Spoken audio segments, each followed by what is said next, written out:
Chapter का नाम है consolidation of accounts, accounting standard 21।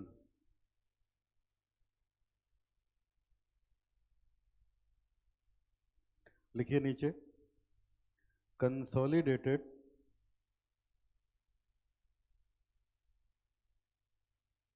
Financial statement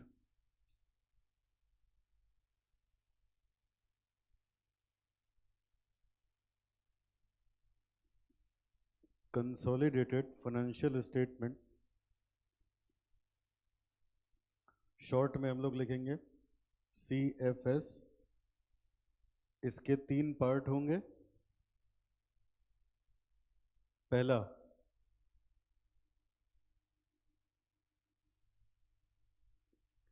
with subsidiaries,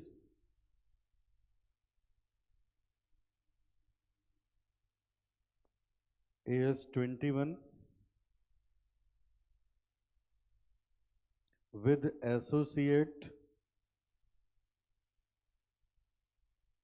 AS 23,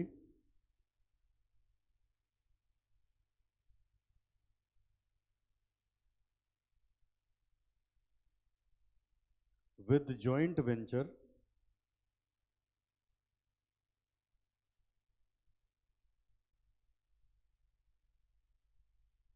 accounting standard 27।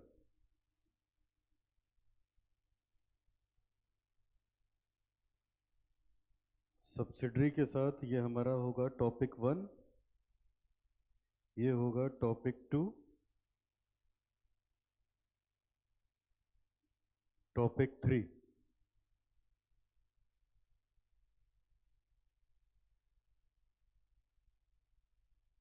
Topic 1, topic 2 and topic 3।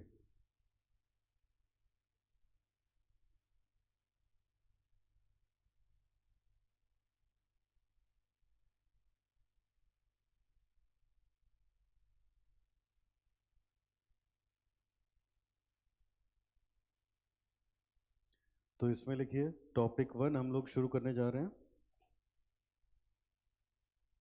Accounting standard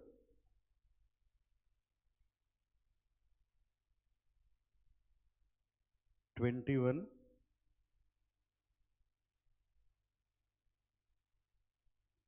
consolidation with subsidiaries,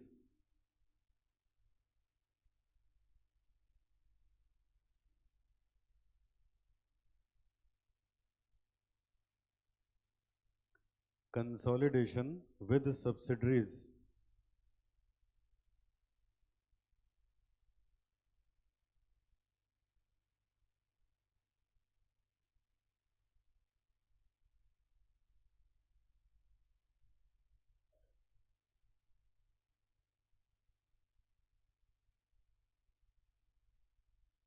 लिखिए इसमें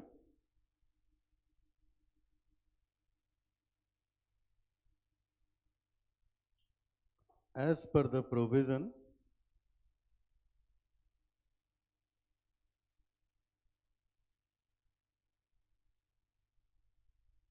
of accounting standard 21,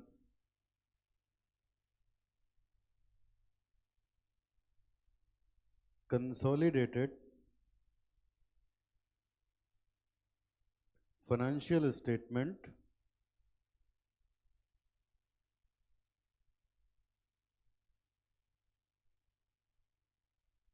means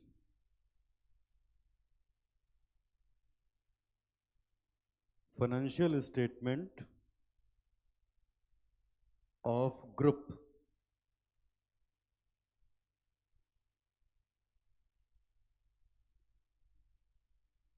financial statement of group। आगे लिखिए group statement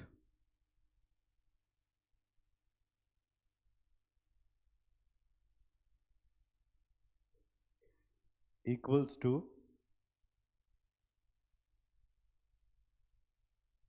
separate,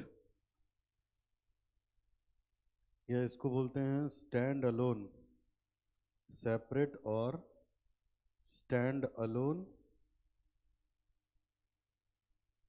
financial statement of holding company plus separate or standalone financial statement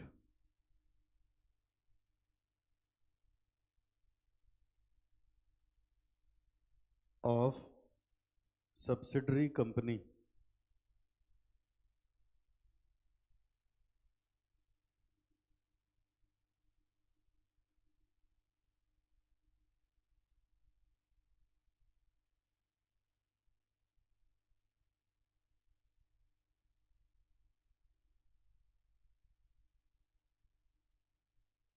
इसका मतलब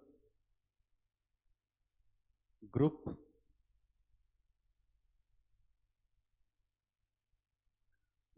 balance sheet equals to balance sheet of holding company plus balance sheet of subsidiary company. Group PL equals to PL of holding company plus PL of subsidiary company.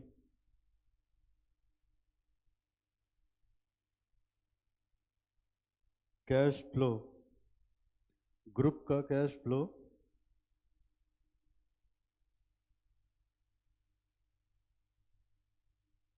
ये बराबर होगा cash flow of holding company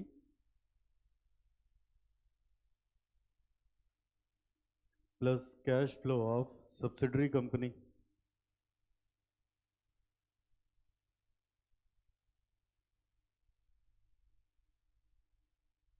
group का notes to accounts ये बराबर होगा notes to accounts of holding company plus notes to accounts of subsidiary company.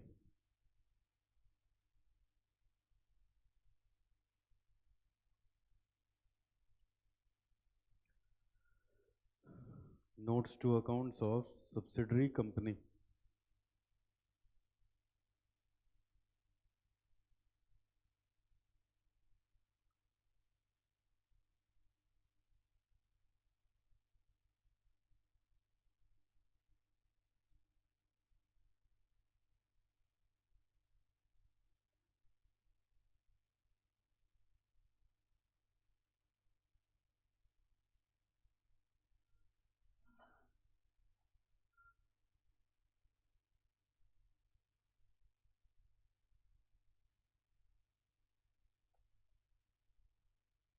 चलो अब आगे लिखिए. इसके बाद it means that holding and subsidiary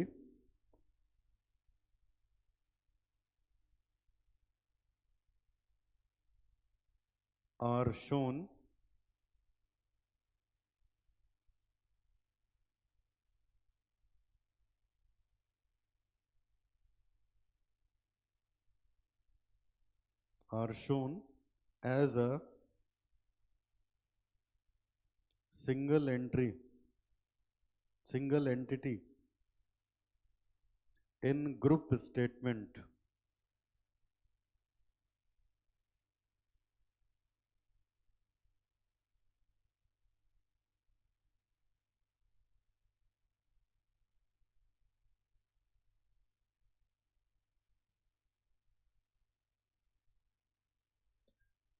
एक और फिर इसके बाद लिखिए एक नोट बेटा. नोट में लिखिए as per the provision cash flow statement in India are prepared in addition to standalone financial statement.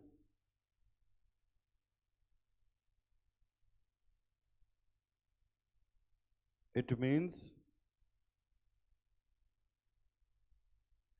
that cash flow statement cannot replace, it means consolidated financial statement cannot replace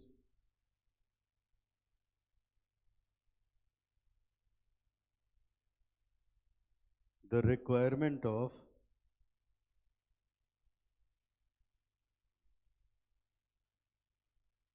standalone financial statement.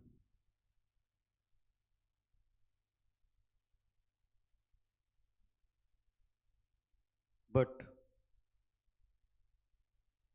these are prepared as additional financial statement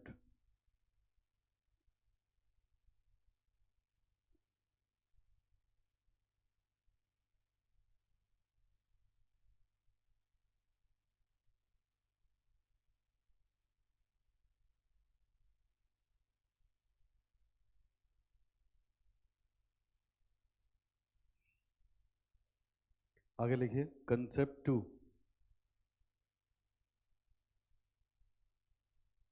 legal status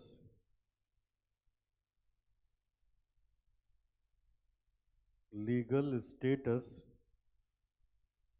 of consolidation in India.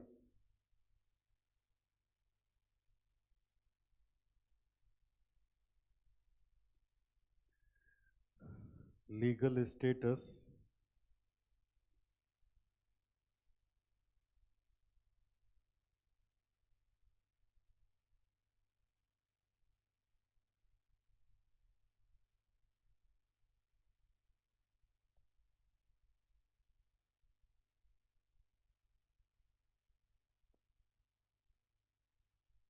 लिखो इसमें legal status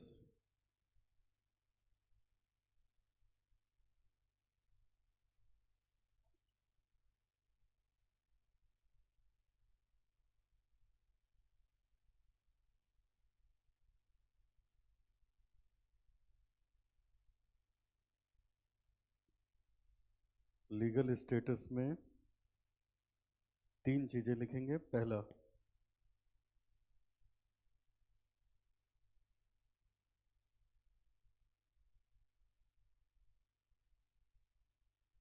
accounting standard 21,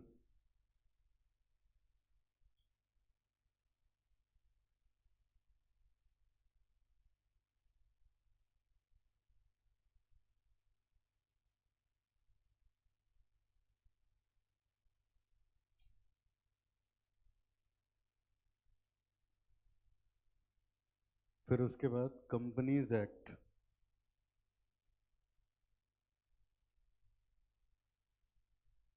2013 और उसके बाद SEBI act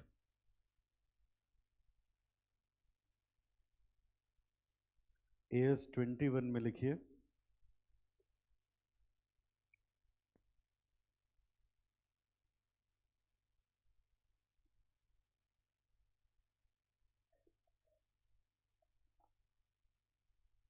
it does not mandate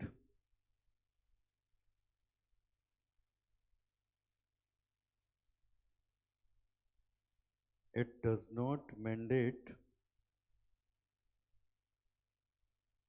any company to prepare consolidated financial statement, but it tells only procedure.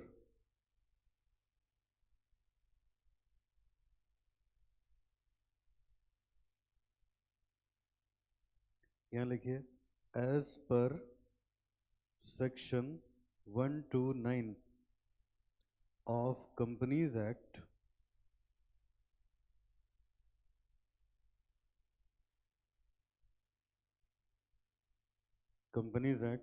each company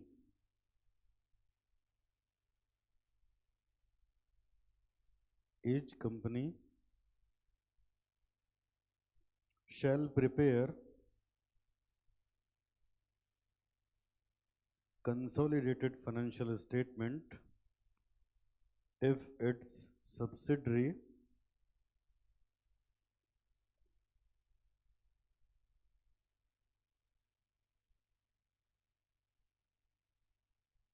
if it has a subsidiary, बताइए, if it, ये इतना आपने लिखा है, यहाँ पे लिख लो has subsidiary, whether it is private company, public company, bracket में लिखेंगे listed, unlisted,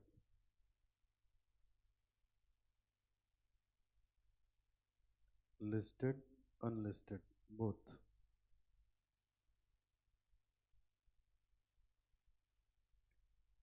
सेबी में लिखिए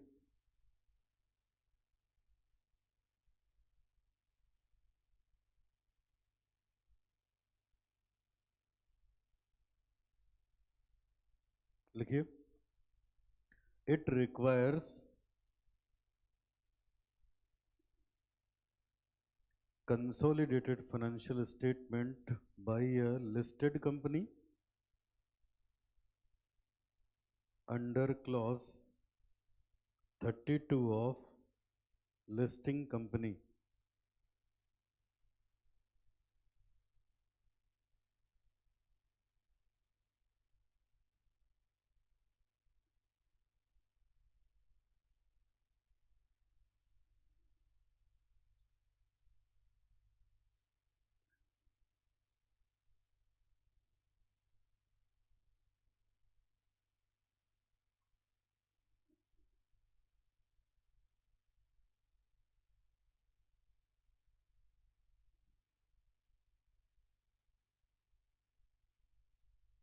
आगे लिखिए statement of consolidated financial statement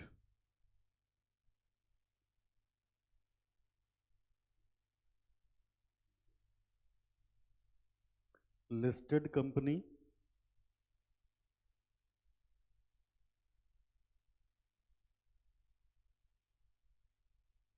unlisted company.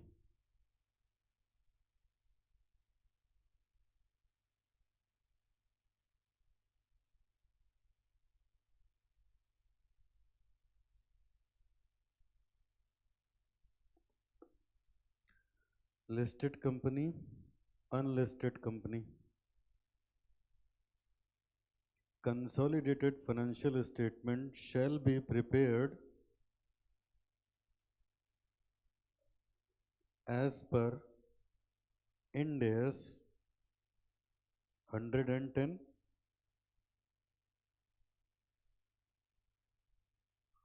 Unlisted में 2 पॉइंट्स हैं. पहला, having net worth of 250 crore or more,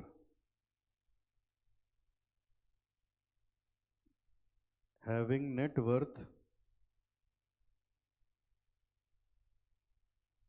less than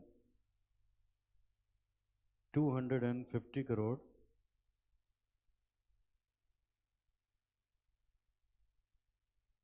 AS 21.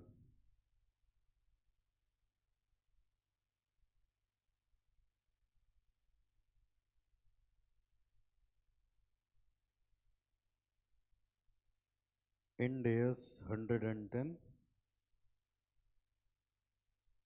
Ind AS 110.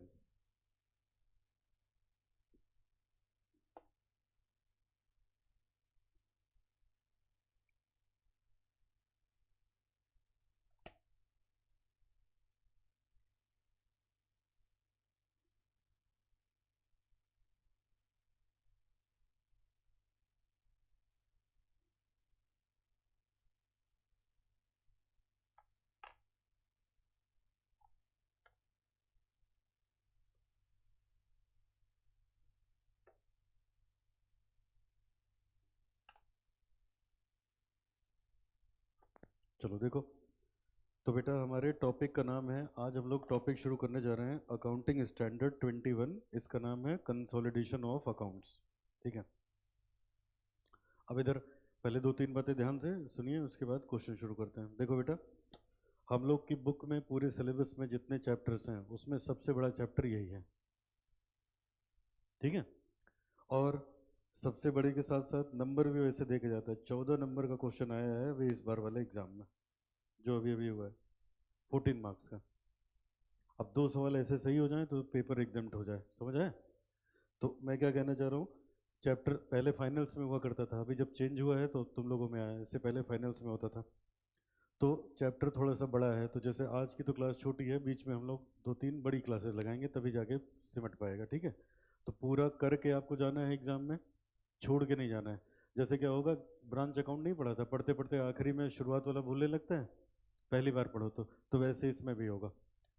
बहुत बड़ा चैप्टर है। अब जैसे क्या है, अब चैप्टर क्या है वो तो अभी बताता हूँ, तो ये ध्यान रखना, कंसिस्टेंसी बहुत इंपॉर्टेंट है। कोई भी क्लास मिस नहीं करोगे, सारे क्वेश्चन करके आओगे और 100% एग्जाम में आएगा, 100%। इसको न पढ़ने का मतलब या छोड़ने का मतलब कि 14 नंबर हटा के 86 में कॉपी चेक होगी। और ये 70 में 14 मार्क्स का आया था, 30 नंबर का तो एमसीक्यू है ना, 70 में 14 मार्क्स का था।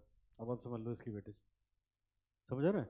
सभी बच्चों के यहाँ ऐसे जो सीएस वाले स्टूडेंट्स हो बेटा, 100% ये एग्जाम में आना ही आना है।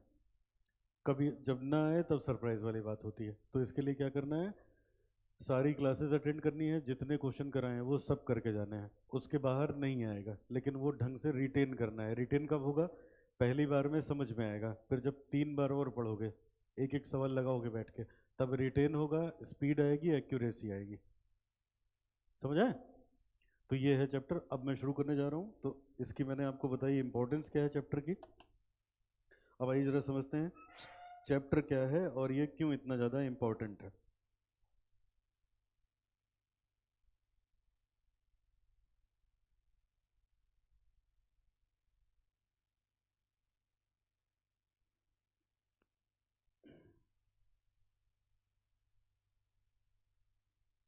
चलो देखो, तो अब हम लोग यहाँ पे सीखने जा रहे हैं बेटा कि क्या है ये चैप्टर। तो इधर देखो सामने, जैसे मैंने यहाँ पे सर्च किया कि रिलायंस ग्रुप ऑफ कंपनीज के बारे में कुछ समझा जाए, तो ये देखो, ये जितनी कंपनी आपको दिख रही हैं सब में रिलायंस के शेयर्स हैं। समझे? सब में रिलायंस के शेयर, ये मतलब एक छोटा सा चार्ट है। अब समझो आपका चैप्टर क्या है। अब मुझे बताओ, डी मार्ट का अलग से बैलेंस शीट बनता होगा? बोलो। ठीक है, क्रोमा वाले अलग से बैलेंस शीट बनाएंगे। अमेजोन में जो इनका शेयर है, अमेजोन अलग से अपनी बैलेंस शीट बनाएगा। सबकी बैलेंस शीट अलग अलग बनेगी। लेकिन रिलायंस अपनी ताकत दिखाने के लिए 31 मार्च को इन सबको मिला के एक बैलेंस शीट बनाएगा। समझा? एक बैलेंस, उसी एक बैलेंस शीट को हम लोग क्या बोलते हैं? Consolidated financial statement. समझा? तो वो कंपनीज जिनके पास बहुत सारे, जैसे जैसे ये टाटा ग्रुप के बारे में सर्च करो तो तमाम सारे निकल के आएंगे टाटा ग्रुप्स के बारे में। तो वो कंपनीज बेटा, जैसे ये देखो, अब ये टाटा ग्रुप है, इतनी सारी कंपनीज हैं, इनकी सबकी अलग अलग बैलेंस शीट बनती होगी। लेकिन इंडिया में रूल ये है कि 31 मार्च को ये ग्रुप अपनी एक बैलेंस शीट बनाएगा। जो सबकी अलग अलग बैलेंस शीट है उसको बोलेंगे स्टैंड अलोन बैलेंस शीट। क्या बोलोगे बेटा? और फिर सबका, या सेपरेट फाइनेंशियल स्टेटमेंट, एसएफएस मैंने लिखवाया शॉर्टकट में, समझे? फिर उन सबको इकट्ठा करके एक बैलेंस शीट बनेगी जिसको हम लोग बोलेंगे कंसोलिडेटेड फाइनेंशियल स्टेटमेंट। ठीक है, तो ये आपके चैप्टर का नाम है। आप पढ़ने जा रहे हो how to prepare consolidated balance sheet.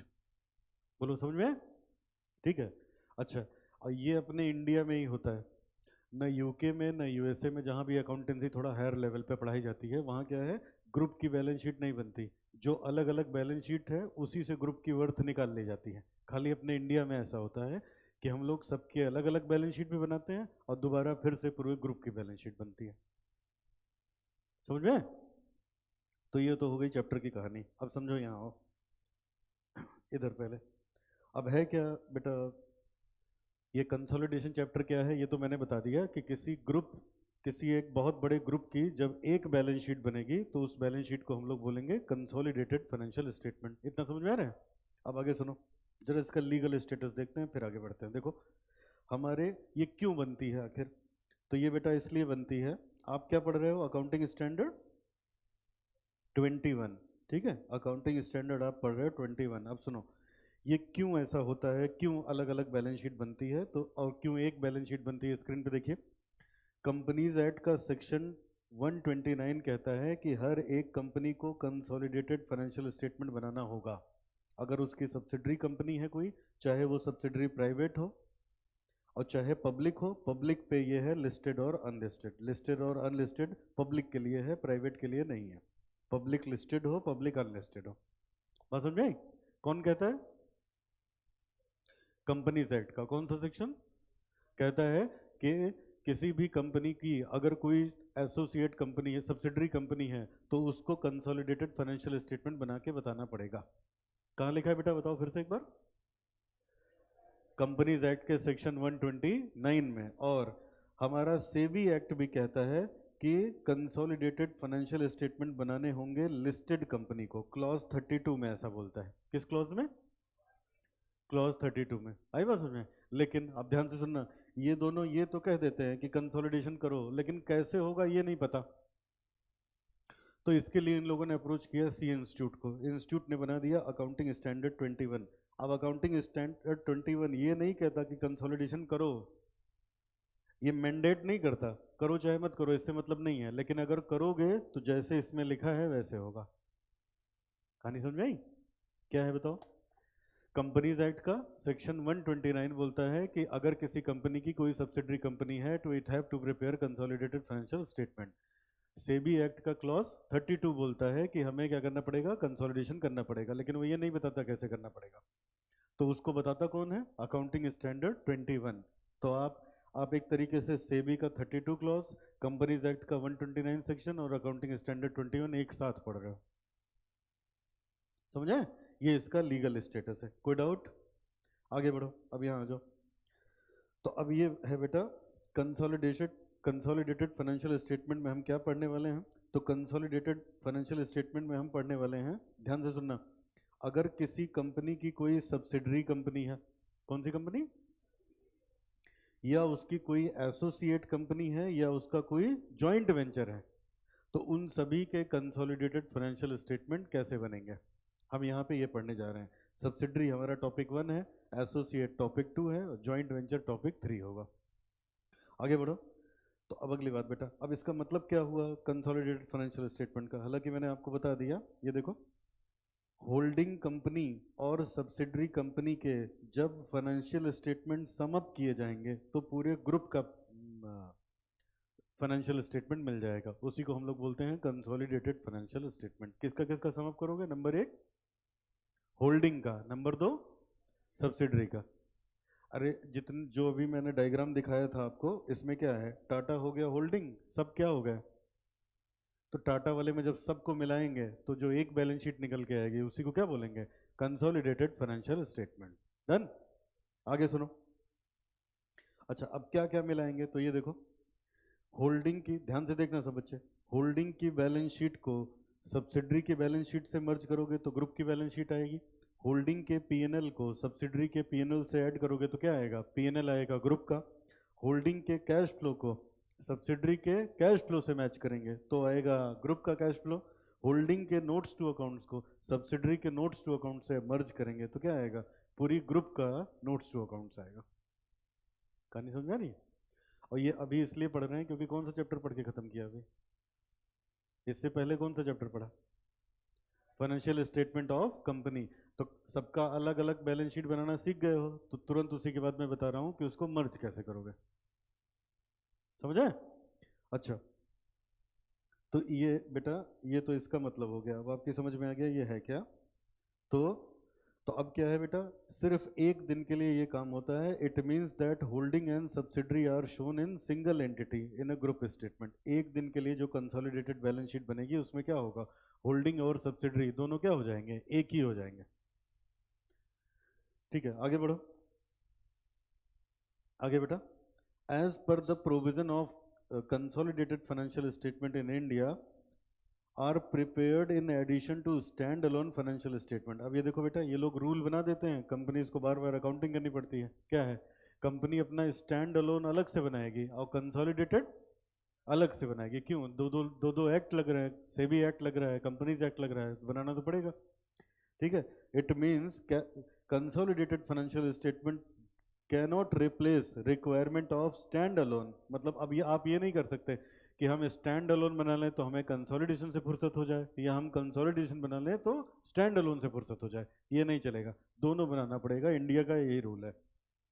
UK USA में एग्जेम्प्टेड है, स्टैंड अलोन बना लिया है तो मतलब वहाँ कंसोलिडेटेड बनता ही नहीं, स्टैंड अलोन ही बनता है। बोलो यहाँ तक ठीक है।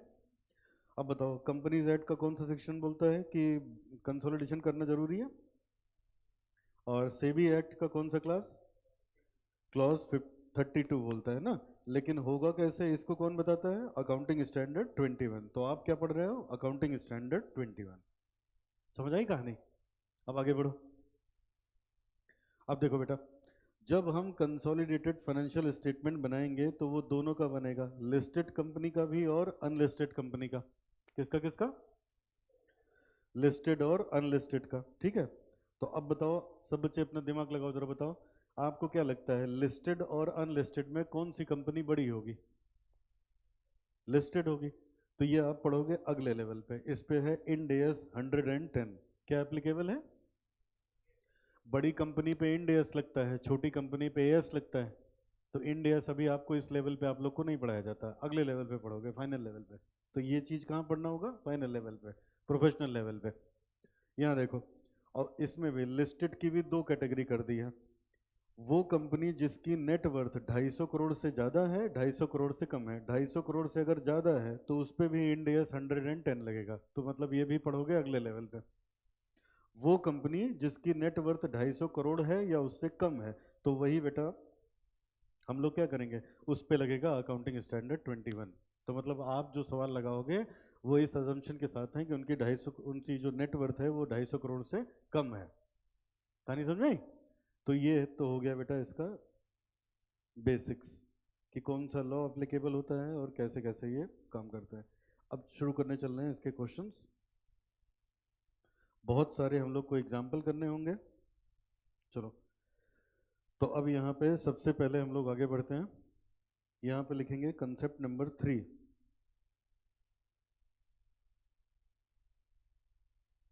Meaning of subsidiary.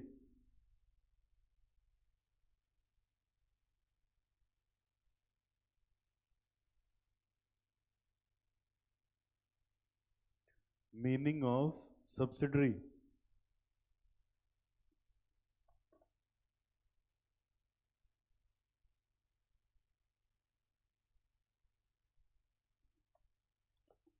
बताओ सब्सिडरी कंपनी क्या होती है, क्या पढ़ा है लॉ में?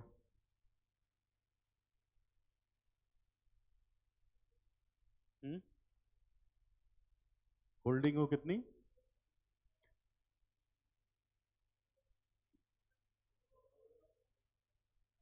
कंट्रोल हो बोर्ड ऑफ डायरेक्टर्स को। ठीक है, तो लिखो वही, लिखिए यहाँ पे, as per provision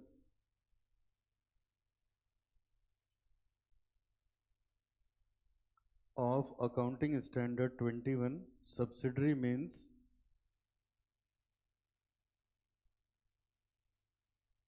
a company which is controlled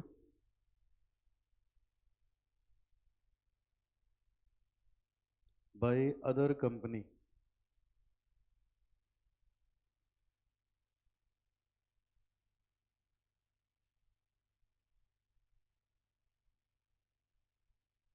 लिखिए, an entity can control other entity by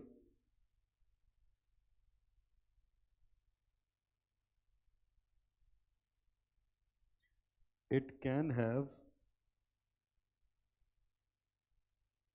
more than 50% of voting rights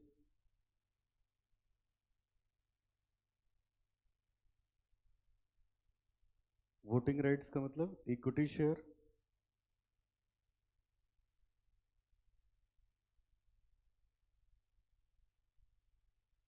it can have power to compose board of directors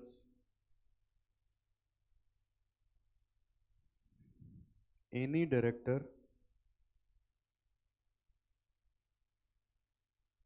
can be removed or appointed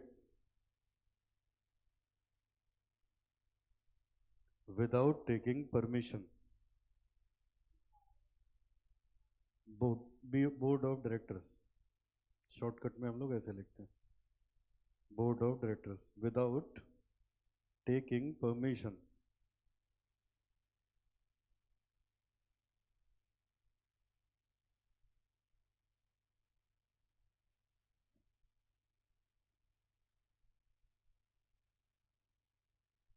third point में लिखिएगा consolidated financial statement can be prepared only if an entity has investment in equity share.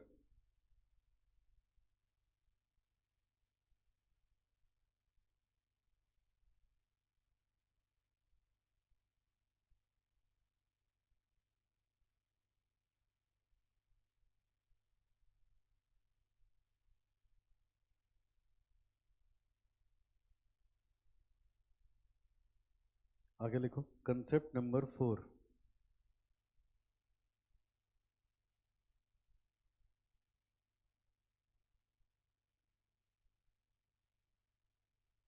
exemption from consolidated financial statement. Exemption from consolidated financial statement. लिखो as per the provision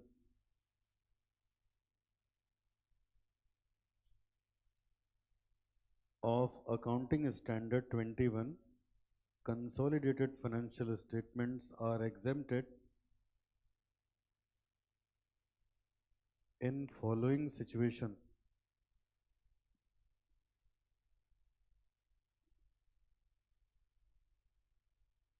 पहला, if holding company has acquired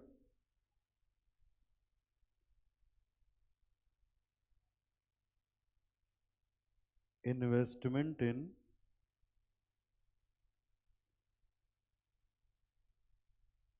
subsidiary company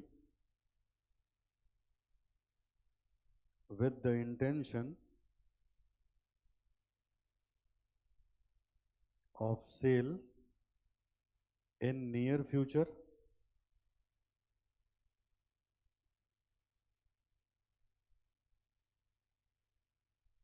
bracket में लिखेंगे near future का मतलब 12 month then control will be considered temporary control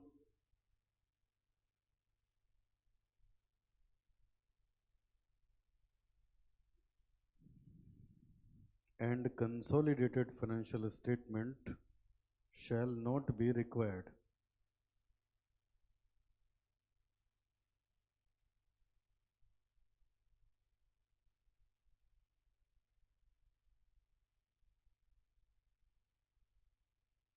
second point लिखो बेटा if government has imposed restriction on subsidiary due to any reason, then cash flow statement, then consolidated financial statement shall not be required.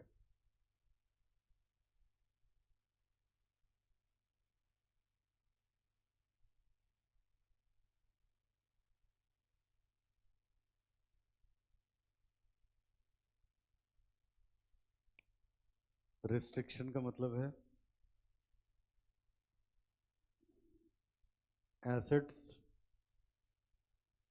may be attached by ED, CBI, bank or seized by government.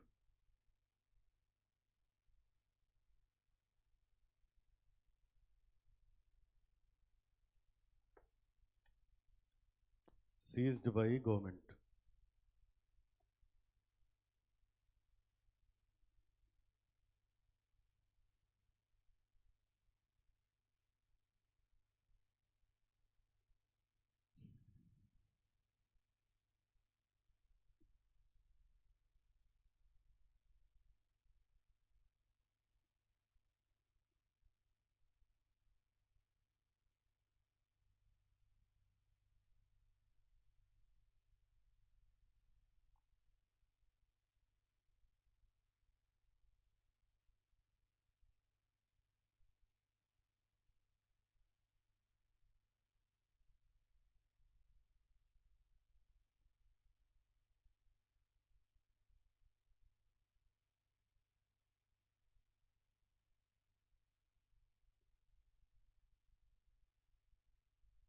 चलो screen पे देखो, अब क्या लिखा है इसमें आपने सबसे, अभी इससे पहले क्या पढ़ा, अगर किसी कंपनी की कोई सब्सिडरी कंपनी होगी, अगर किसी कंपनी की कोई सब्सिडरी कंपनी होगी तो उसको स्टैंड अलोन फाइनेंशियल स्टेटमेंट भी बनाना है और कंसोलिडेटेड फाइनेंशियल स्टेटमेंट भी बनाना है।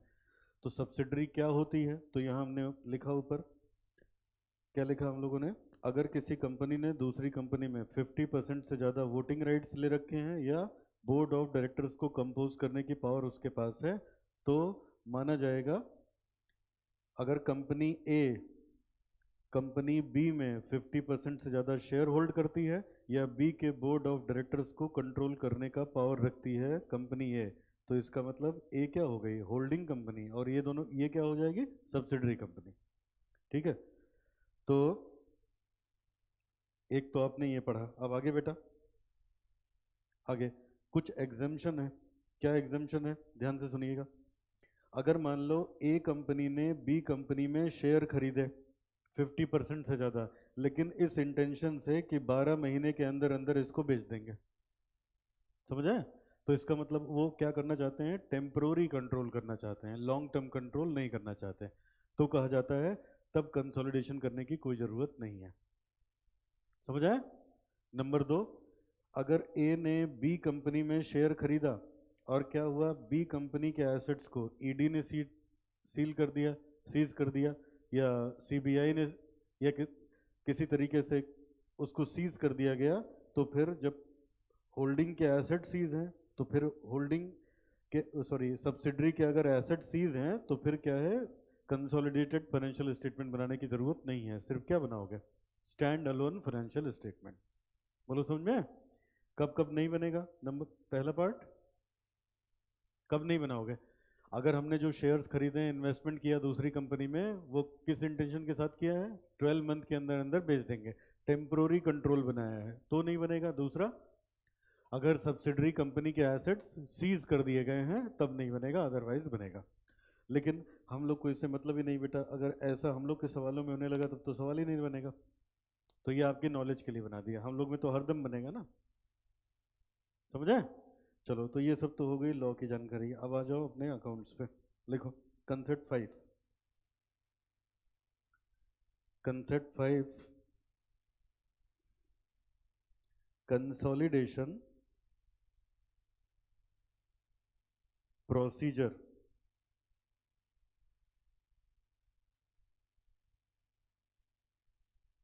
कंसोलिडेशन प्रोसीजर, इसको 3 यूनिट में पढ़ेंगे हम लोग।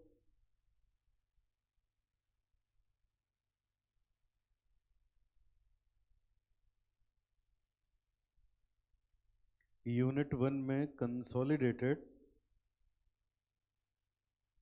बैलेंस शीट, यूनिट 2 में पढ़ेंगे कंसोलिडेटेड पीएनएल, और यूनिट 3 में पढ़ेंगे कंसोलिडेटेड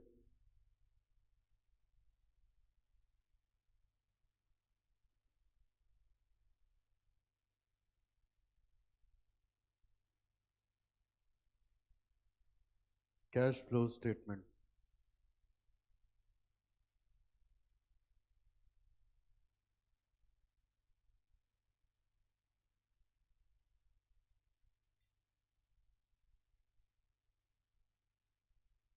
चलो तो अभी शुरू करे जा रहे हैं unit 1,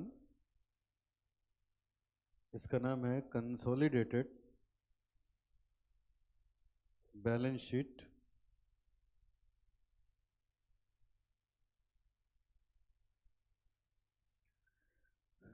consolidated balance sheet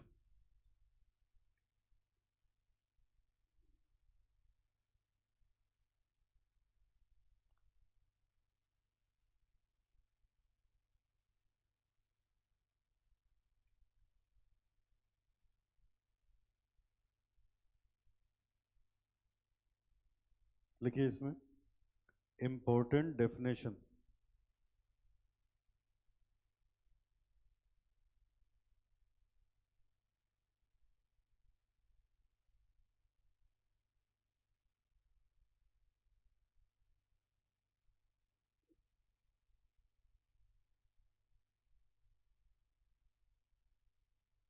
important definition में हम लोगों को 5 चीजें पढ़नी है। पहला, meaning of date of acquisition,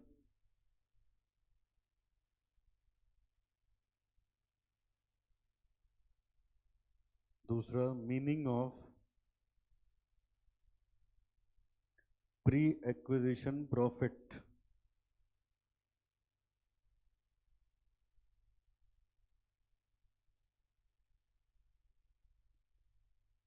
या इसी को बोलते हैं capital profit.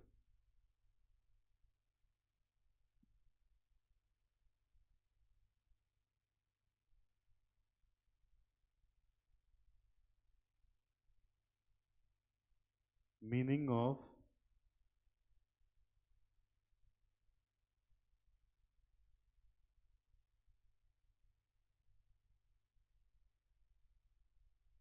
Post acquisition profit, या इसको हम लोग बोलते हैं revenue profit.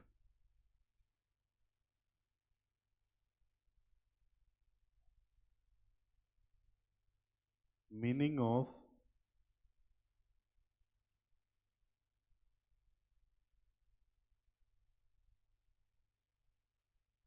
Cost of control,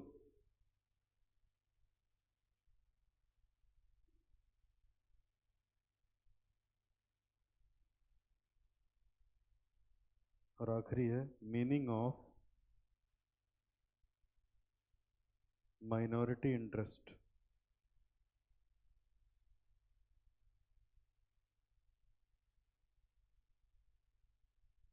meaning of minority interest. चलो पहले इसको लिखेंगे बेटा, और फिर इस पे हम लोग क्वेश्चन करेंगे। तो लिखो सबसे पहले मीनिंग ऑफ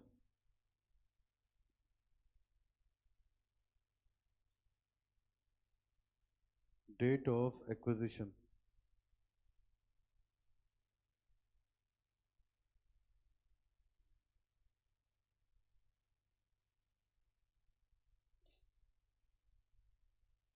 लिखिए डेट ऑफ एक्विजिशन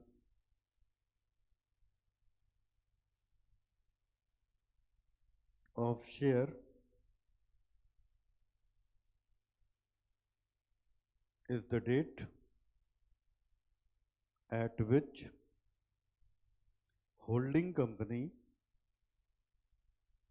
acquires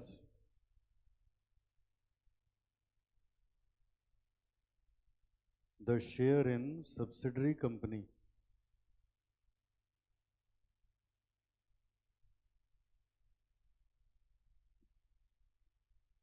आगे लिखिए, meaning of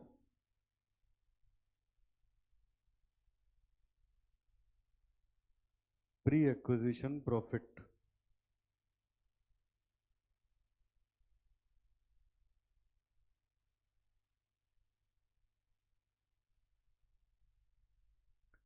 meaning of pre acquisition profit. इसमें लिखिए, as per the provision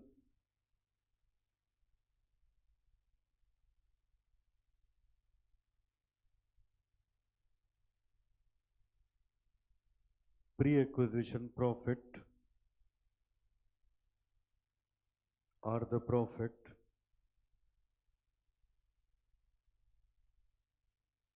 which are earned by subsidiary company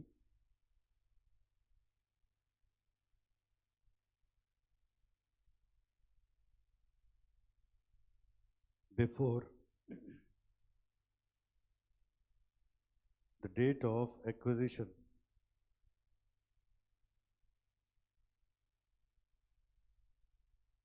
of shares.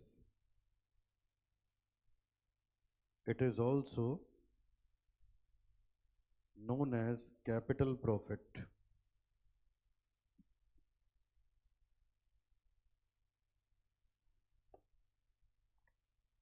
It is also known as capital profit.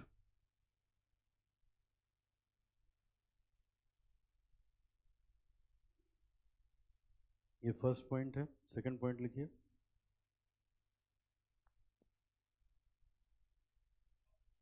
The share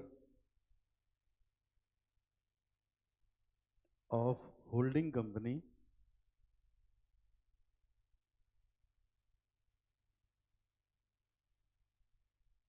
in pre-acquisition profit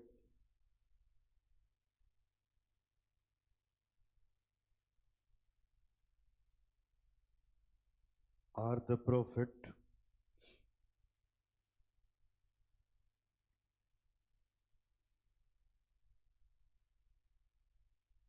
which are earned by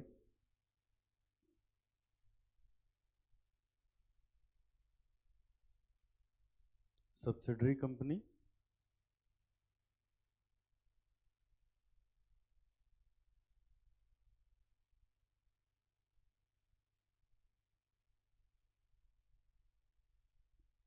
will be transferred to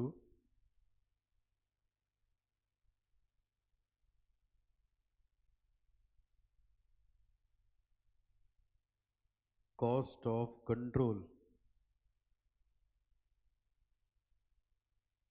for computing goodwill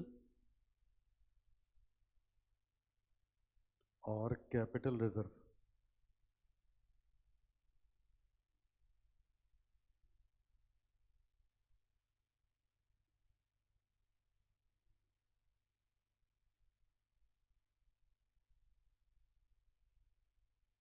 So, nature of reserve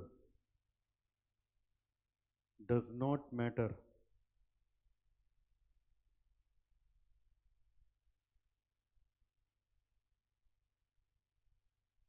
It may be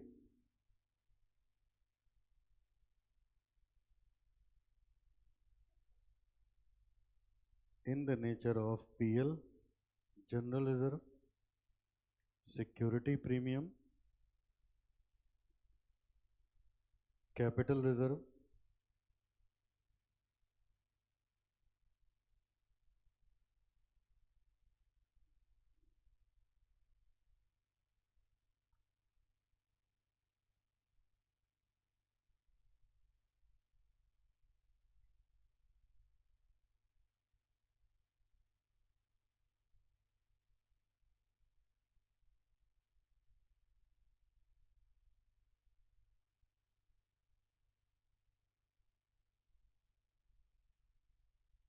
आगे लिखो बेटा, meaning of post acquisition profit.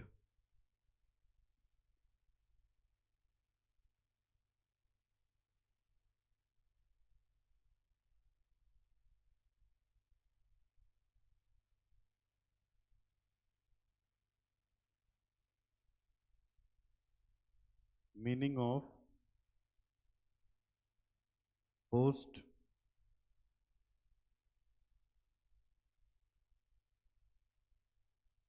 Acquisition profit.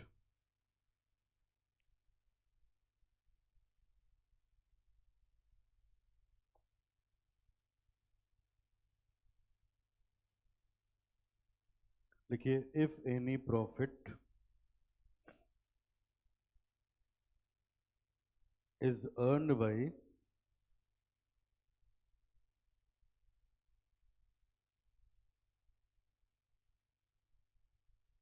subsidiary company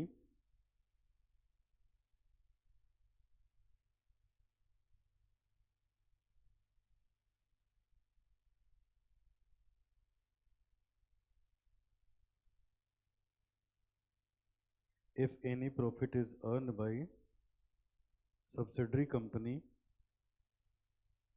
after date of acquisition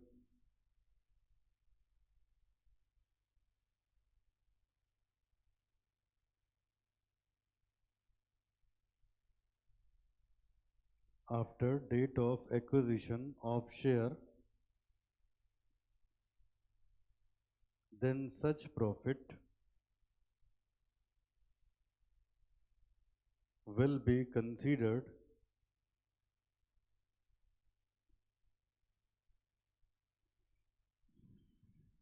as post acquisition profit.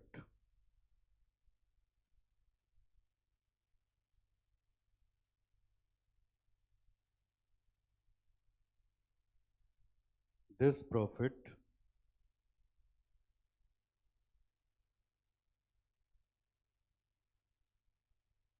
is known as revenue profit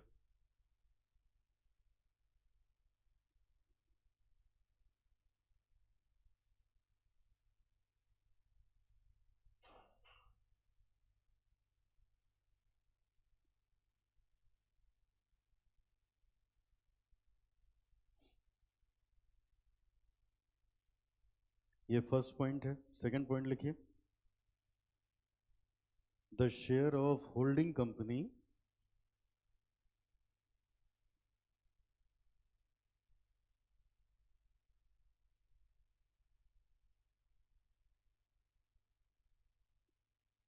in post acquisition profit of subsidiary company is added to reserve and surplus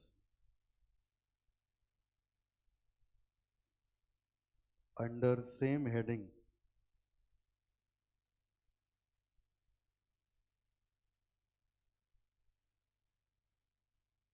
it means share in PL will be added to PL of holding company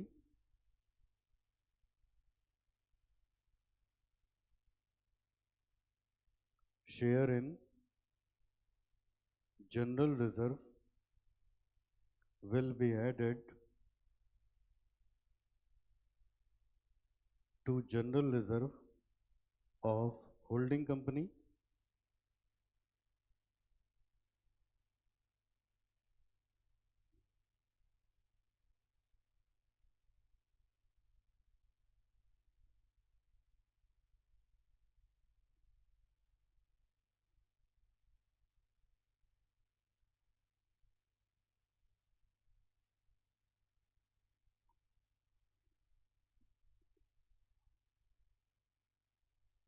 आगे लिखो बेटा, meaning of minority interest, meaning of cost of control.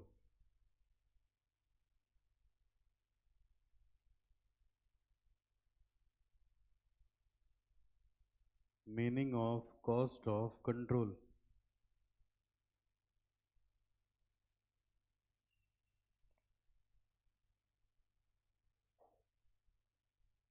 लिखिए इसमें, it is calculated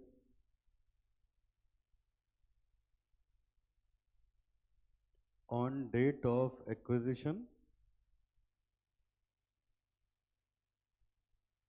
to find out goodwill or capital reserve।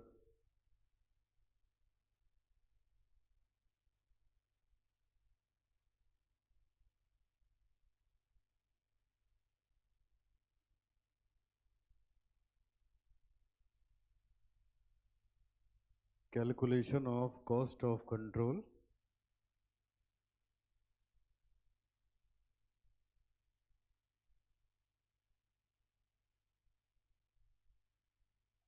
cost of investment made by holding company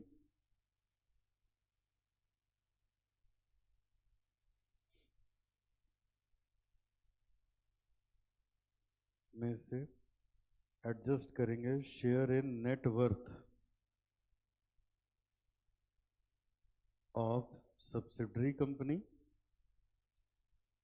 on date of acquisition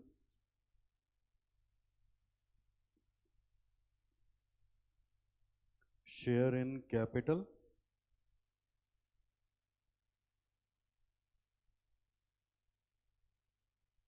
share in pre acquisition profit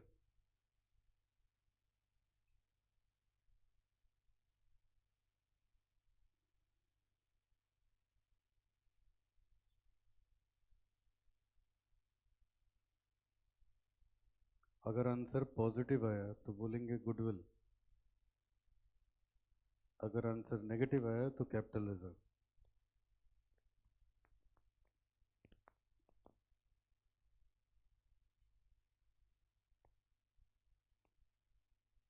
positive answer होगा goodwill, negative answer होगा capital reserve.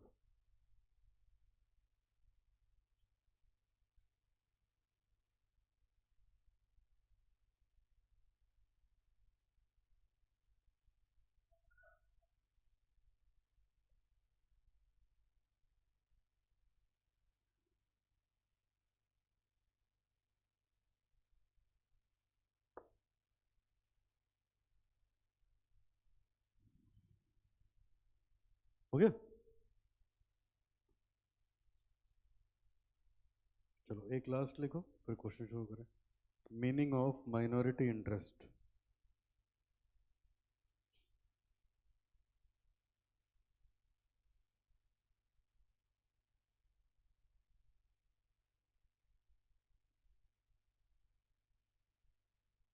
Meaning of minority interest.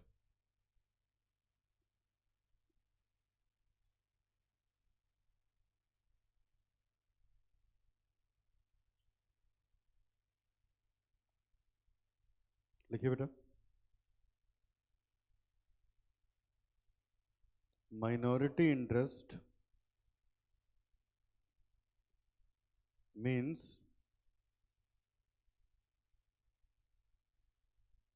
outsiders interest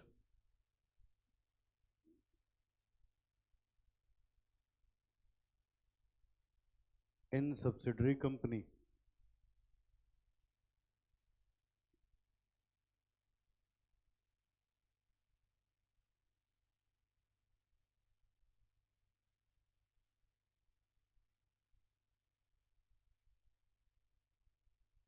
calculation of minority interest.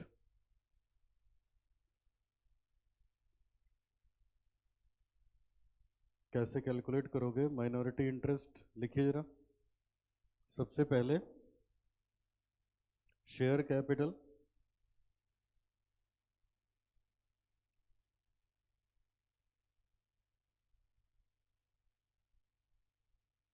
Share in pre acquisition profit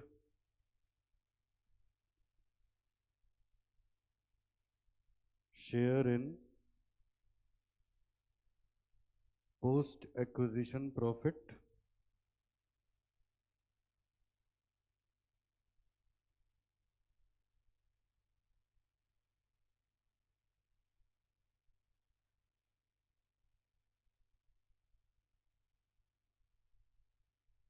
ये है minority interest.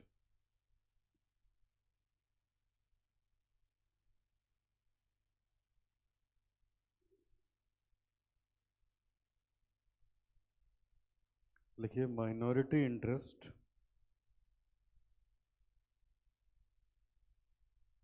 is disclosed in consolidated balance sheet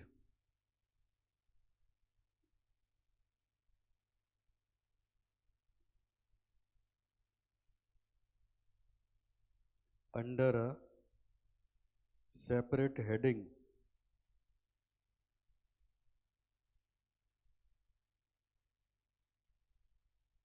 after shareholders fund,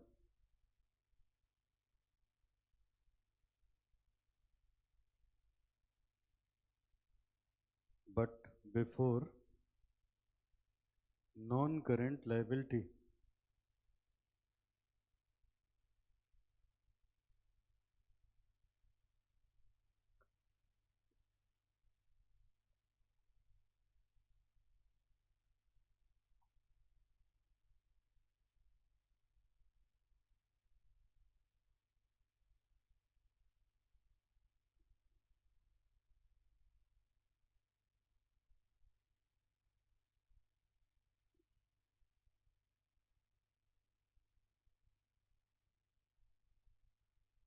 हो गया? चलो अब ये देखो क्या है बेटा, जो हमने लिखा है इनका क्या मतलब है। देखो कोई भी क्वेश्चन बिना इसके लगेगा ही नहीं, हम लोग क्वेश्चन शुरू ही नहीं कर सकते। सबसे पहले हमने पढ़ा डेट ऑफ एक्विजिशन का क्या मतलब है। तो देखो डेट ऑफ एक्विजिशन का क्या मतलब है, सब लोग स्क्रीन पे देखिए सामने। सपोज करो बेटा, अच्छा पूरे इस चैप्टर में एच लिमिटेड का मतलब और एस लिमिटेड का मतलब, ठीक है, ऐसे पेपर में भी आ जाता है, ठीक है। तो जब मैं लिखूँ एच तो मतलब होल्डिंग। तो अब क्या है, जैसे मान लो ये एस लिमिटेड है, अब एस लिमिटेड को 1 अप्रैल 2024 को एच लिमिटेड ने एस लिमिटेड में 50% से ज़्यादा शेयर खरीद लिए। किस डेट पे? 1 अप्रैल 2024 को। तो ये जो डेट है इसी को बोलते हैं डेट ऑफ एक्विजिशन। समझा? क्या बोलोगे? इस पे तमाम सारी चीज़ें डिपेंड करती हैं। अभी जब सवाल इजी होगा तो फर्स्ट डेट को खरीदेंगे, धीरे धीरे बीच में जाने लगेगा तो प्रॉब्लम होने लगेगी। तो डेट ऑफ एक्विजिशन का मतलब समझ गए होगे। होल्डिंग कंपनी जिस डेट पे सब्सिडरी कंपनी में इन्वेस्टमेंट करती है उसी को हम लोग क्या बोलते हैं? Date of acquisition. ठीक है, आगे बढ़ो। अगला है बेटा प्री एक्विजिशन प्रॉफिट। इसका क्या मतलब है ये देखो। अब आप बताओ, सब्सिडरी कंपनी में यहाँ इन्वेस्टमेंट किया गया है, लेकिन ऐसा हो सकता है ना सब्सिडरी पहले कई साल से चल रही हो, तो पहले कई साल से अगर चल रही होगी तो उसने कुछ रिजर्व एंड सरप्लस बचा के रखा होगा। तो इस डेट ऑफ एक्विजिशन से पहले रिजर्व एंड सरप्लस में इनके पास जितना पैसा था उसको हम लोग बोलते हैं कैपिटल प्रॉफिट या प्री एक्विजिशन प्रॉफिट। प्रॉफिट कहाँ जाता है? रिजर्व एंड सरप्लस में ही तो जाता है। समझा है? अच्छा, और अब इन्वेस्टमेंट करने के बाद जो ये लोग प्रॉफिट कमाएंगे उसको बोलेंगे रेवेन्यू प्रॉफिट। क्या बोलोगे? तो ये है, या उसको रेवेन्यू या बोलेंगे पोस्ट एक्विजिशन प्रॉफिट। तो ये देखो डेट ऑफ एक्विजिशन का मतलब, date of acquisition of share is the date at which holding company acquire shares in subsidiary company. Number 2, pre acquisition profit का मतलब, as per the provision pre acquisition profit are the profit which are earned by subsidiary company before the date of acquisition of share, it is also known as capital profit. ठीक है, ये आगे भी कुछ लिखा है लेकिन ये अभी समझ में नहीं आएगा, जब क्वेश्चन करोगे तब समझ में आएगा ये है क्या चीज। आगे बढ़ो। फिर लिखा हम लोगों ने पोस्ट एक्विजिशन प्रॉफिट। इसका मतलब हुआ if any profit earn by subsidiary company after the date of acquisition then such profit will be considered post acquisition profit. क्या बोलोगे उसको? पोस्ट एक्विजिशन प्रॉफिट बोलेंगे। अब आगे अगली बारी आती है कॉस्ट ऑफ कंट्रोल और माइनॉरिटी इंटरेस्ट। दो चीज, कॉस्ट ऑफ कंट्रोल और माइनॉरिटी इंटरेस्ट का क्या मतलब है। तो देखिए कॉस्ट ऑफ कंट्रोल क्या होता है। अच्छा ये बताओ, होल्डिंग कंपनी सब्सिडरी कंपनी में क्यों इन्वेस्टमेंट करती है? हाँ, क्यों अक्वायर करना चाहती है? उसको कंट्रोल करने के लिए। उसको कंट्रोल क्यों करना चाहती है? तो उसके पीछे तमाम सारी लॉजिक होते हैं, एक दो मैं देता हूँ जिससे आपको समझ में आ जाएगा, ठीक है?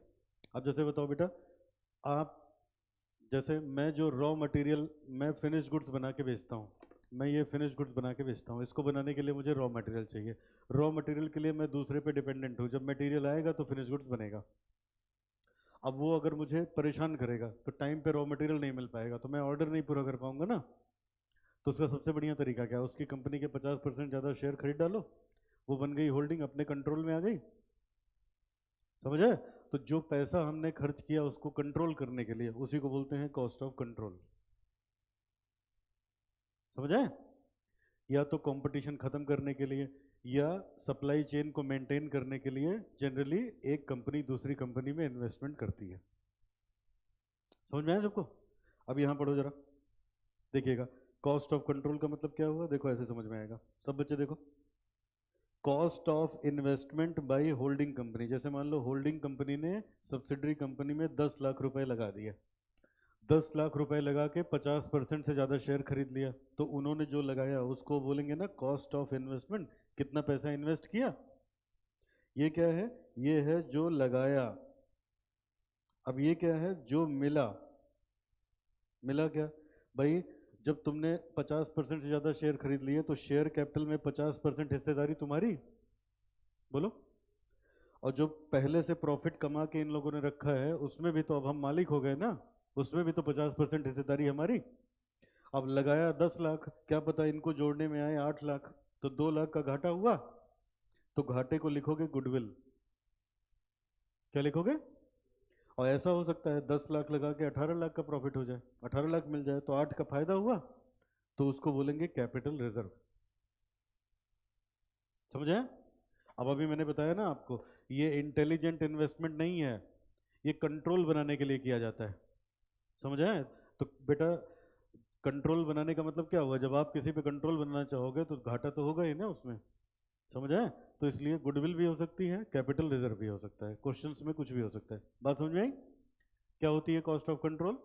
मैंने आपकी कंपनी के 50% से ज़्यादा शेयर खरीदे, तो मैं देखूंगा मैंने लगाया कितना, फिर मैं देखूंगा मुझे मिला कितना। भाई ये बताओ, मैं जब शेयर खरीदूंगा तो मैं कंपनी का मालिक बन गया, और मालिकों का दो ही पैसा होता है, एक शेयर कैपिटल और एक रिजर्व एंड सरप्लस।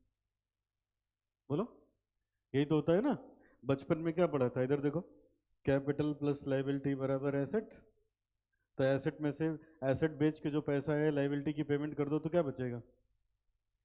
कैपिटल। वही कंपनी में क्या बोला जाता है? Share capital and reserve and surplus. तो मालिक का यही हुआ ना। समझ आए? तो हमने क्या लगाया, पहले हम ये लिखेंगे, फिर हमें क्या मिला हम ये लिखेंगे। यहीं से अपने क्वेश्चंस की शुरुआत हो गई थोड़ी देर में अभी। तो इसको बोलेंगे कॉस्ट ऑफ कंट्रोल। अगर फायदा हुआ तो कैपिटल रिजर्व, नुकसान हुआ तो गुडविल। आगे बढ़ो, माइनॉरिटी इंटरेस्ट। अब ये क्या है? सब बच्चे स्क्रीन पे देखो। मैंने आपकी कंपनी के 60% शेयर खरीद लिए, तो I am in majority and you are in minority. तो मेरा जो है मेरा तो ये निकल के आ गया ना, ये शेयर में इतना मेरा, रिजर्व में मेरा इतना। बोलो बेटा। तो 60% शेयर कैपिटल का मेरा हो जाएगा, 60% रिजर्व का मेरा हो जाएगा, 40% तो आपका होगा। तो जो आपका है उसको लिखा जाता है माइनॉरिटी इंटरेस्ट नाम से। किस नाम से? और कहाँ लिखोगे? शेयर होल्डर फंड के नीचे और नॉन करेंट लाइबिलिटी के ऊपर लिखवा भी दिया।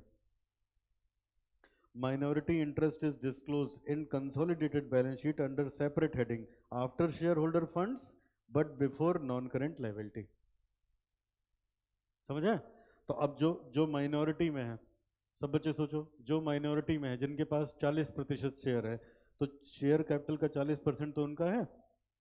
जो पहले से प्रॉफिट कमा के रखा था उसमें भी तो 40% उनका है, और जो आगे कमाएंगे उसमें भी 40% तो उनको मिलेगा ही ना। तो इसको हम लोग बोलेंगे माइनॉरिटी इंटरेस्ट। क्या क्या पढ़ा? नंबर एक, डेट ऑफ एक्विजिशन क्या है? जिस डेट पे होल्डिंग कंपनी सब्सिडरी कंपनी में इन्वेस्टमेंट करती है, that is known as date of acquisition. फिर उसी डेट ऑफ एक्विजिशन से डिवाइड होगा प्री और पोस्ट। साल के बीच में खरीदेंगे तो पहले वाला प्री हुआ, बाद वाला पोस्ट हो गया। 1 तारीख को मैंने खरीदवाया इसमें एग्जाम्पल में, तो उससे पहले वाला हो गया प्री एक्विजिशन प्रॉफिट, उसके बाद वाला क्या हो गया? Post acquisition profit. बोलो, समझ में आ रहा है? और क्या पढ़ा है उसके बाद? प्री पोस्ट, हाँ, प्री एक्विजिशन प्रॉफिट का दूसरा नाम कैपिटल प्रॉफिट। क्या बेटा? इसको ऐसे दिमाग में बैठा, वो रखा हुआ है ना संभाल के कई साल का, तो कैपिटल, और फिर ईयर बाय ईयर कमाएंगे तो वो रेवेन्यू, बाद वाला हो गया रेवेन्यू। फिर कॉस्ट ऑफ कंट्रोल का मतलब जो लगाया और जो मिला, मिलेगा क्या? नेट वर्थ में जो हिस्सा मिला। तो अगर हमने लगाया ज्यादा मिला कम तो हमें हुआ नुकसान, तो that is represented by goodwill. और फायदा हुआ तो किससे लिखोगे? कैपिटल रिजर्व से। माइनॉरिटी इंटरेस्ट का मतलब क्या हुआ? अगर मेजॉरिटी में हम हैं तो जो हमारा है वो तो मेजॉरिटी हो गया, उसको लिख देते हो आप, यहाँ निकाल लेते हो कॉस्ट ऑफ कंट्रोल में। जो बाकियों का बचा उसको हम लोग बोलेंगे माइनॉरिटी इंटरेस्ट। अब पहला ही सवाल मैं अगर शुरू करूं तो पहले हम लोग को यही निकालना पड़ता है भाई, बांटना पड़ेगा ना, मेजॉरिटी का कितना, माइनॉरिटी का कितना। तो यहीं से शुरुआत ही होती है, पहले कॉस्ट ऑफ कंट्रोल निकलेगा, फिर फिर ये सब निकलेगा, माइनॉरिटी इंटरेस्ट। समझ आया बेटा? तो ये हुआ। अब आगे बढ़ो जरा, कहाँ लिखोगे minority interest? Share holder funds के नीचे और नॉन करेंट लाइबिलिटी के ऊपर। किस बैलेंस शीट में? स्टैंड अलोन या कंसोलिडेटेड? कंसोलिडेटेड। ठीक है, चलो आगे बढ़ो। अब लिखिए steps for consolidation, consolidated balance sheet.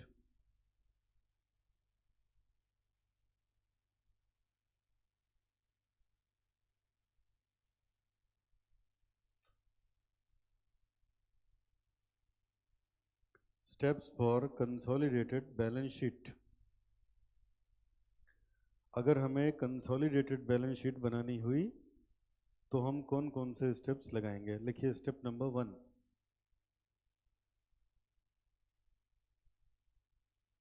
Take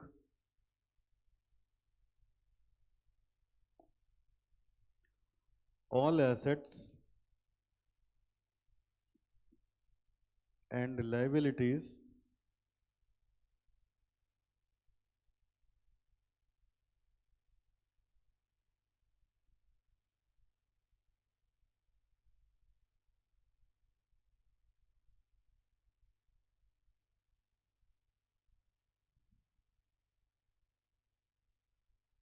take all assets and liabilities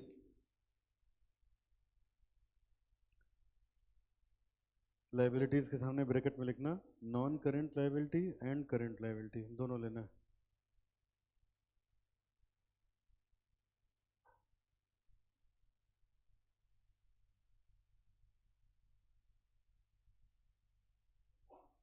आगे लिखो स्टेप 2, टेक, एक मिनट बेटा, non current liability and current liability यहाँ लिखना of subsidiary on line by line and item by item.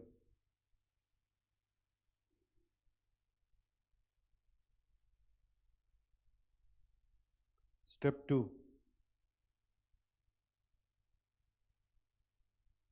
Take share capital of holding company only. Step 3,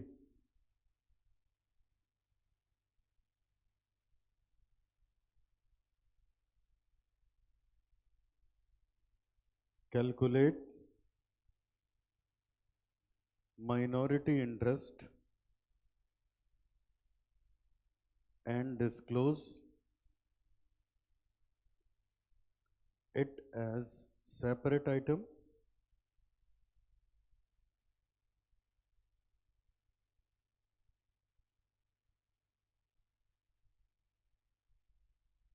Step 4, calculate cost of control and disclose as separate item।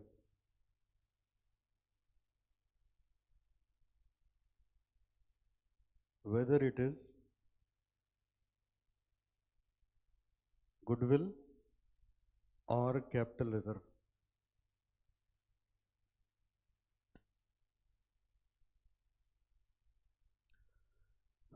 Whether it is goodwill और capital reserve.